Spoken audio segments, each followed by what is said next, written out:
Taste the Daily. Kovai மாவட்டம் பொள்ளாச்சியில் குழந்தைகளுக்கு தக்காளி காய்ச்சல் பரவி வருகிறது.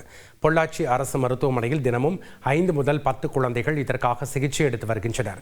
இந்த காய்ச்சல் அச்சம் ஏற்படுத்தக்கூடியது அல்ல என்றும் முறையாக மருந்து எடுத்துக்கொண்டால் போதும் என்றும் பொள்ளாச்சி மாவட்ட அரசு தலைமை மருத்துவமனையின் கண்காணிப்பாளர் டாக்டர் ராஜா தெரிவித்துள்ளார். இப்போ இந்த மழை காலத்தில் பார்த்திங்கன்னா ஹேண்ட் ஃபுட் மவுத் டிசீஸ்ன்னு சொல்லக்கூடிய இந்த தக்காளி காய்ச்சல்ங்கிறது 10 வயசுக்கு குறைவாக இருக்க குழந்தைகளுக்கு வருது. காய்ச்சல் அப்புறம் உள்ளங்கை, உள்ளங்கால், நாக்கு முதலிய இடத்துல சின்ன சின்ன சிகப்பு கலரில் ஒரு புண்ணு மாதிரி குழந்தைகளுக்கு வருது. இந்த குழந்தைகள் உபயோகப்படுத்தின துணி அந்த குழந்தைகளை தொட்டாங்க, இல்லை அந்த இடத்துலேருந்து வடிகிற தண்ணியை தொட்டாங்கன்னா அது மூலமாக இந்த வைரஸ் கிருமி ஒரு குழந்தைகள்டேருந்து அடுத்தவங்களுக்கு வீட்டில் இருக்கவங்களுக்கு பரவுது. இது குழந்தைகளுக்கு பெரிய பாதிப்பை ஏற்படுத்தாது.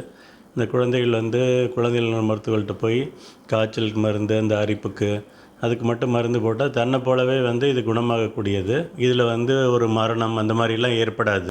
இப்போ காய்ச்சல் மருந்து கொடுக்குறோம், இது காய்ச்சல் சரியாகலை, இந்த அரிப்பு சரியாகலை, அதிகமாக இருக்குன்னா குழந்தைகள் மருத்துவர்களை அணுகணும்னு சொல்லி கேட்டு